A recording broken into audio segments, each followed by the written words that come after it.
All right, we are joined by Texas Tech head coach Jerry Glasgow and players Lauren Allred, Nigeri Kennedy, and Maya Davis. Please make sure to silence your cell phones and to give your name and media affiliation anytime you ask a question for us. Recording of the press conference video with your cell phones is prohibited, and if you're on Zoom and want to ask a question, please use the raise hand function so we will call on you.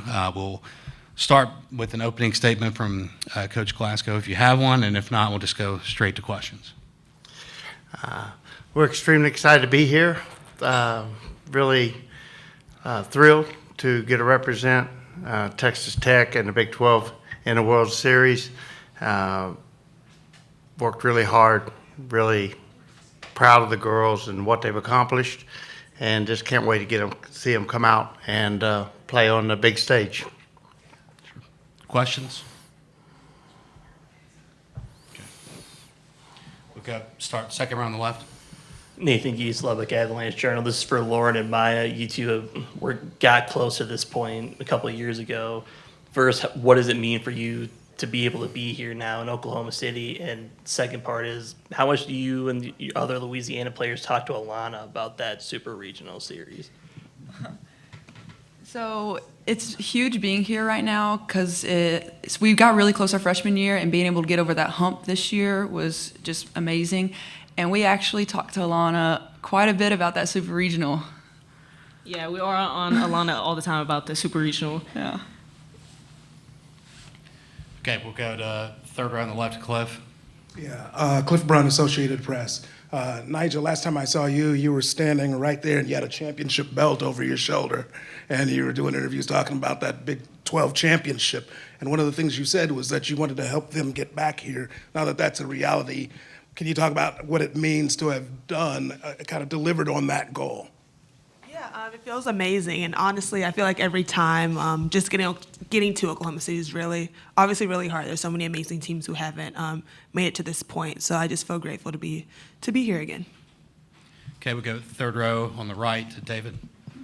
David Collier, ABC Lubbock. For all three of you ladies, what do you think playing here a few weeks ago and being so successful, how can you carry that over to this week and not maybe be as nervous with the stage that you're on now? All right, Lauren, we can start with you, then go down the line. So I think just remembering that the game is the same. You're here playing the same way, and just sticking to our game is the biggest thing. Obviously, the environment's going to be way bigger than we've ever experienced, but we have played on the field recently, so we know how it plays, and I think we're going to use that to our advantage. Yeah, kind of the same thing. I just feel like using the Big 12 tournament just as like a stepping stone, and just using what we learned there and applying it here.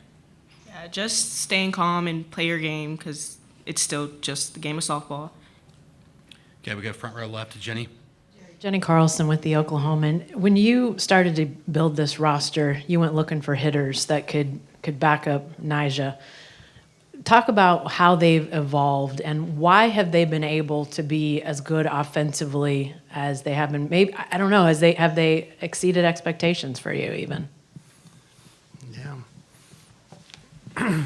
I think when we started building the roster, and once we got Nyjah, it was kind of there was two steps. First, attracting the players that I could look Nyjah in the eye and say, this roster can take us to the World Series with you in the circle. Because even I didn't want Nyjah to come to Texas Tech if I didn't believe she could go to the World Series with the team that we had. And I knew that she shouldn't come to Texas Tech. So the first step was, and she gave me about 30 days because she had the trip to Japan. So that was the first step, was just getting the players in place and getting the roster in place. And then once we did that, then Nyjah came on board. And then we were able to make a few moves after that, I think, if I remember right. But so then we began fall, and I think it was just a matter then of becoming mentally tough. It's not an accident that the team is here. They've worked really hard. And Nyjah's a great talent, a great player. But this team is more than just Nyjah Kennedy. It's a great team. It's a product of a lot of hard work. A lot of kids have put in a lot of time. They worked hard in the mornings in the weight room. They work hard in batting practice. They worked hard on their defense. They've honed their skills. They've really worked hard all year. And I think their hitting is just a matter of learn how to be mentally tough-minded when the moment comes and really bear down when the moment comes. Then they've learned to trust their training. They've learned to believe in each other, to play for each other. That's been, I think, one of the biggest keys. We started that the first couple of weeks of the season. Everybody's trying to play for themselves. Everybody's trying to accomplish things themselves. And if you look back the first 2 weeks, I think we were batting like 150. And finally it dawned on me what was happening. Everybody was trying to do it for they're trying to do it themselves for the team. And I said, start trying to make each other better. Don't worry about what you're doing. Don't worry if you're 0 for 3 or 3 for 3. Make sure the other 8 kids are focused on their attitude and how you can make them feel better and play better. If you worry about those 8, we'll play better as a team. And I think from that point on, that really was when we hit our stride, and we've just gotten better and better at that. And you see that in our scoring. Our scoring average is just went up throughout the season. Our batting averages climbed throughout the season. Even as the opponents has gotten tougher, our performance has gotten tougher. And so that's kind of how we've arrived, I think, at where we're at. And a lot of it is emulating. Nyjah, when she gets in the circle or when she steps on the diamond, she's a tough-minded competitor. She's a fierce competitor. And I think our whole team has emulated that. I think that they've learned how to compete and emulate that competitive mindset and become a bunch of tough-minded competitors. I'm really proud of our entire roster and our entire team.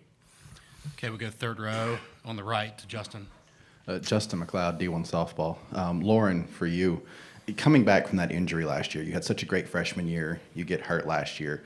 This year, you're coming back from injury. You're also in a new home and all those kinds of things. Can you just kind of chronicle what that journey was like for you coming back from that injury to have the year that you've had this year? So I would say it was hard because last year, the goal last year was to host a regional, and we got to do that. And it was tough watching my team do something so well without me.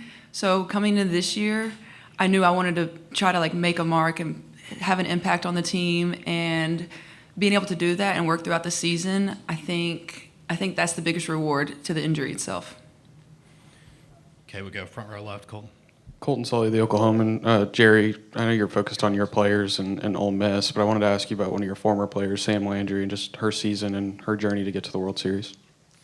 Yeah, Sam's just a tremendous player, tremendous talent. She's also a tremendous person. On a personal level, she's a sweetheart. To me and my wife, she means the world to us on a personal level. So I'm just thrilled to see her have the kind of year she had. I was excited. When we go back to last summer, I was talking to her, I don't know how often, but pretty close to every day, I think, throughout the recruiting process. And when it come down to that last week, she had to visit coming up with Oklahoma. I knew that if she got that opportunity to work with Coach Rocha and Coach Gasso and that coaching staff, that would give her the opportunity. And I remember telling her, if you go play for Coach Rocha, you'll have the rest of your lifetime look back. You had the chance to work with the top pitching coach in a game, and you'll know the results will indicate what your potential. And I encouraged her to go for that. And I thought it was, I just thought it was a really good way for Sam to end her college career if she chose to go that route. And I think we're seeing that right now. I think you're seeing a great athlete with a great coaching staff, and it's been her moment, and she rose up and she just really performed at a high level. And it's exciting to see how she's handled the pressure throughout the season, and I see her growing. As I watch her on TV, I can see her growing in those pressure moments. Okay, we'll go third row on the right. James Creppy with the Oregonian. Jerry, I know you haven't played Oregon certainly in the last several years since Missy's taken over, but can you describe whatever relationship you may or may not have with her and with the program, as obviously they've remembered Jerry Ann in the last several years since. Just what is your relationship with the program and connection with them in the years since?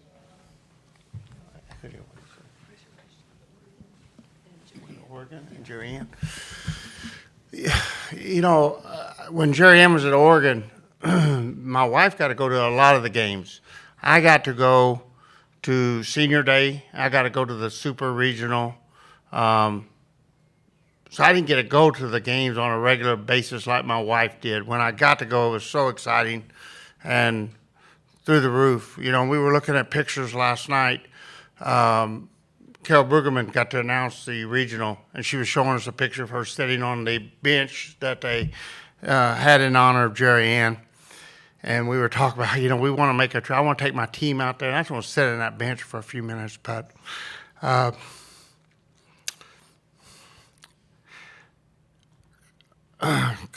Coach Missy has called me several times and talked to me about Jerry Ann. And, of course, the fan base at Oregon was extremely good, extremely loud.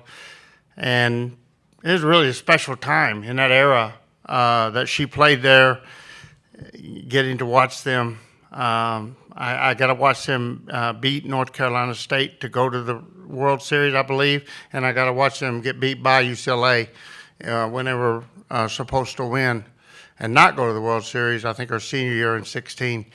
And those special moments, you know, for me as a father. And then senior day, I got to watch, I believe it was Utah, and I can remember the hits. I can remember where the hits went to on the park. I remember balls going off the left field wall. I can remember a single up the middle. Really, I've got pictures of all the, you know, her batting average and, you know, on the scoreboard. And I can remember watching Mike White throw batting practice to her, and the rounds. I can remember those 2 rounds in a row where she hit 5 out of 5 into the stands on batting practice off Mike. So all that stuff is great memories for me as a father. And then nothing but good memories of Oregon. I wish I could take my team. I'm going to take my team out there before I retire and play a series out there. But as far as, you know, day to day, I root for Oregon just because that's her program. And then as far as how often I get to talk to Sydney a lot. Sydney Romero, I consider one of the sweetest kids that I've ever coached. Obviously, one of the most talented players I've ever coached, but one of the sweetest people I've ever coached. And I talk to her a lot, and it's kind of my connection. Okay, we'll go front row left to Eli. Eli Letterman, ESPN. Jerry, the dynamics of this event have changed a lot over the last 30 some odd years. This year you've got 5 SEC teams, a team that's never been here before, and 2 former Pac powers that are playing in a different conference. Someone who's been in the game for as many years as you have, what do you see in sort of the shifting dynamics across the country and the kind of teams that are getting here now? Tremendous growth, tremendous interest in the Women's College World Series. You know, this is I've got to follow it now for a long time. And I was just thinking, you know, Erin got to play here. My middle daughter got to play here with Texas A&M in 2008. And I got a coach here in 2009 with Georgia and 2010 with Georgia. Jerry Ann got to play here with Oregon in 2015, and I got a coach here in 2017. Jerry Ann played in 2016 with Oregon. I got a coach here in 2017 with A&M, and now Tara's going to get a coach here this year. So all 3 of my daughters have been able to participate now in the College World Series over a 10, 12-year span. I think that's pretty neat for me as a father, and I'm looking forward to sharing that with Tara, and Erin will be here in the stands watching. But the growth, you know, when I think back at the beginning and watching the World Series, you know, it started out at like 6,000, 7,000. It was 9,000. Now it's 15,000. And then outside the stadium, the crowds just get bigger and bigger. And then anywhere you go into a sports bar or restaurants now, they've got the World Series on. It's a growth of women's softball and the interest in the World Series. It's amazing how fast-pitch softball has captured America and the interest of American sports fans, especially older couples. You know, it's a neat sport that a lot of you know, middle-aged and elderly couples watch together, and I think that's the unique thing about softball. Okay, last question will be third row on the right. Ryan Campos, CBS Lubbock. Coach, Ole Miss for you guys tomorrow. What have you seen through footage that you guys are preparing on for game one tomorrow? Extremely well coached team. When you think of what Coach Traxel did, she added Nancy Evans as pitching coach and Aaron Earlywine as an offensive coach, Bobby Buchanan to help with the offense. I mean, she added some great pieces right there. Of course, Nancy Evans' history as pitching coach out of Arizona is unequaled almost, and one of the top pitching coaches ever. Aaron Earlywine, in my opinion, when I was in the SEC, I thought he was just a magnificent offensive coach, all-around coach. I thought he was a tremendous coach of the game of fast-pitch softball. And to see him come back in and to see what all they've done and give Coach Traxel credit for making those hires and then giving freedom to when you get a new staff like that, you have to let them work. You have to let them coach. And she's turned them loose and let them coach, obviously. And you got to give her a tip of the big tip of the hat. And the results, they've just gotten better and better and better. And they're playing with a lot of fire, and they're playing with a lot of freedom, and they're playing with a lot of emotion and joy. They're a dangerous ball club right now.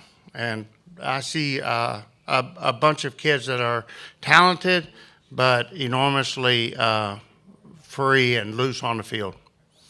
All right, that'll wrap things up for Texas Tech. Thank you. And a reminder,